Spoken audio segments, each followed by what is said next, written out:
नमस्कार, मैं हूं संयोग जैन और एक बार फिर आपका स्वागत है A1 टीवी की हमारी खास पेशकश आगे बढ़ता राजस्थान में। प्रदेश में कांग्रेस की सरकार को 2 साल हो चुके हैं। इस बीच सरकार ने 2 वर्ष जन सेवा के स्लोगन के साथ विभिन्न विभागों में कई योजनाओं को शुरू किया। आज आगे बढ़ता राजस्थान में हम आपको दिखाएंगे कि किस तरीके से आवासन मंडल सफलता की नई ऊंचाइयों को छू रहा है और नए नए प्रोजेक्ट लेकर के आ रहा है। तो आइए शुरू करते हैं आगे बढ़ता राजस्थान का एक और सफर।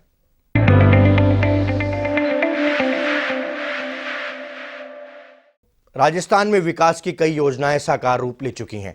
साथ ही कई खास प्रोजेक्ट भी हैं जो हर किसी के लिए जरूरी हैं। आइए राज्य भर से आई विकास की खास खबरों पर डालते हैं एक नजर। देखते हैं विकास समाचार। गहलोत सरकार प्रदेश में मैन्युफैक्चर्ड सैंड को बजरी के विकल्प के तौर पर तैयार करने की कवायद में लगी है। मुख्यमंत्री अशोक गहलोत ने वर्चुअल कार्यक्रम में एमसेंड पॉलिसी को जारी किया। पॉलिसी के तहत एमसेंड बनाने वाली यूनिट्स को उद्योग का दर्जा दिया गया है। एमसेंड यूनिट्स को निवेश प्रोत्साहन योजना के तहत कस्टमाइज्ड पैकेज का लाभ मिल सकेगा।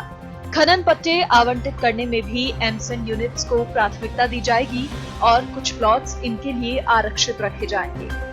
आपको बता दें कि प्रदेश में बजरी खनन पर सुप्रीम कोर्ट की रोक के बाद आमजन को परेशानी का सामना करना पड़ रहा है। इसीलिए एमसेंड को बजरी का विकल्प बनाया जा रहा है।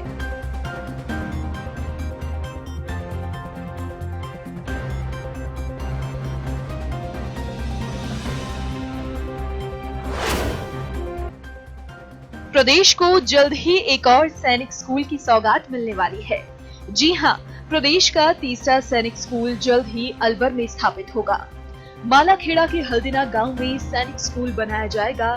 इसे लेकर सीएम गहलोत ने हल्दीना गांव में निःशुल्क भूमि आवंटन के प्रस्ताव को भी मंजूरी दे दी है।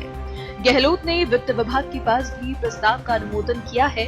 प्रस्तावित भूमि की कीमत करीब 8 करोड़ 41 लाख रुपए है।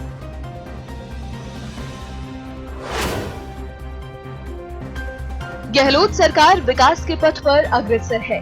वहीं यूडीएच मिनिस्टर शांति धारीवाल लगातार प्रदेश के शहरों का दौरा कर रही हैं। वहीं कोटा में यूडीएच मंत्री शांति धारीवाल ने विकास कामों का निरीक्षण किया।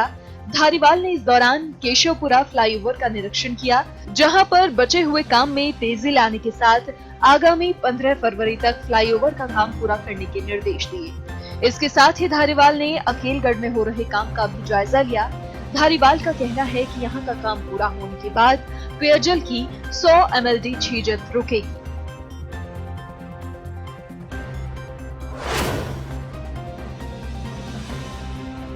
शिक्षा के क्षेत्र में प्रदेश सरकार लगातार नए आयाम स्थापित कर रही है। वहीं शिक्षा मंत्री गोविंद सिंह डोटासरा ने सीकर के कन्या महाविद्यालय में भामाशाह वीके जैन द्वारा करवाए गए करीब 50 लाख रुपए के विकास कार्यों का लोकार्पण किया।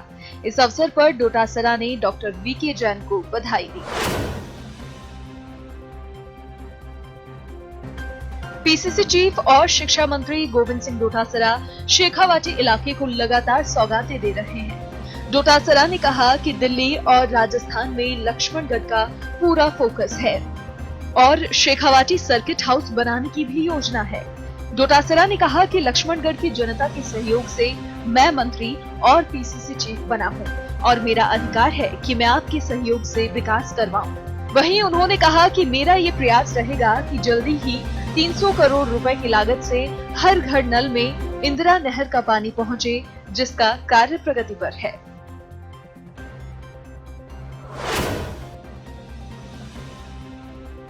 गहलोत सरकार की मंशा है कि गांवों और ढाणियों में सड़कों का विस्तार हो, जिससे आमजन को परेशानी का सामना नहीं करना पड़े।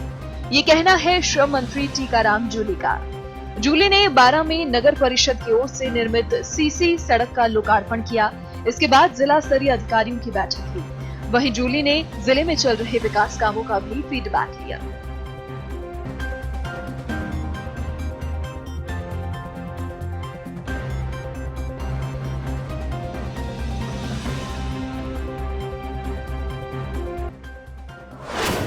राजस्थान की कांग्रेस सरकार आम जन की समस्याओं के प्रति संवेदनशील है और कोरोना से उपजे विकट आर्थिक हालातों के बावजूद सरकार ने पानी, बिजली, शिक्षा, स्वास्थ्य के क्षेत्र में अभूतपूर्व विकास और विस्तार किया है।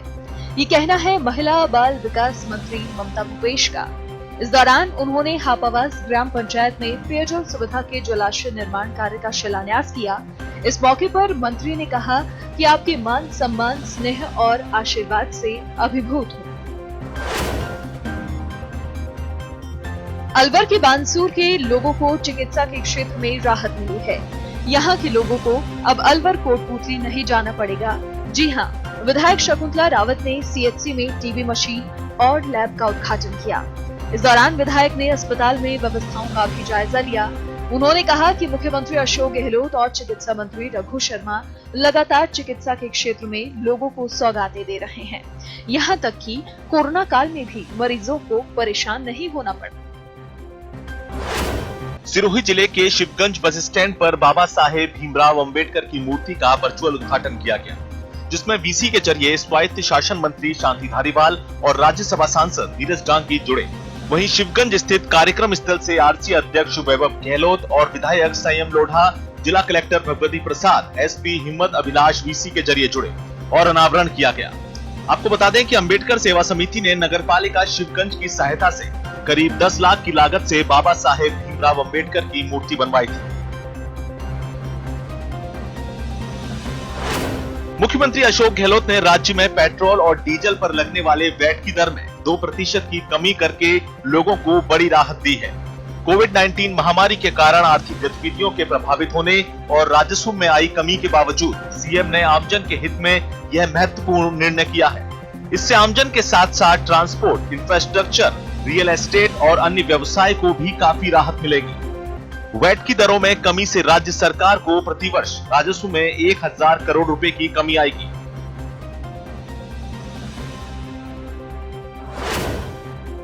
उद्योग मंत्री प्रसादी लाल मीणा ने गुरुवार को पाली में स्थापित सीईटीपी नंबर 6 में जीरो लिक्विड डिस्चार्ज तकनीक अपग्रेडेशन का पीसी के माध्यम से शिलान्यास किया।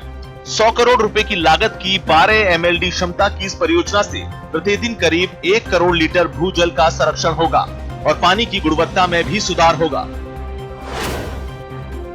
राजस्थान पेट्रोकेमिकल्स उत्पादों के प्रमुख हब के रूप में विकसित होगा। राजस्थान रिफाइनरी से लगते क्षेत्र में विकसित किए जा रहे petroleum chemicals and petrochemicals investment region के माध्यम से प्रदेश में निवेश और रोजगार के अवसरों की संभावनाएं हैं। रिको और CII के सहयोग से PCPIR क्षेत्र में निवेश की संभावनाओं पर अंतर्राष्ट्रीय वेबिनार का आयोजन किया गया। वेबिनार में 19 देशों के उद्यमी और निवेशक जुड़े।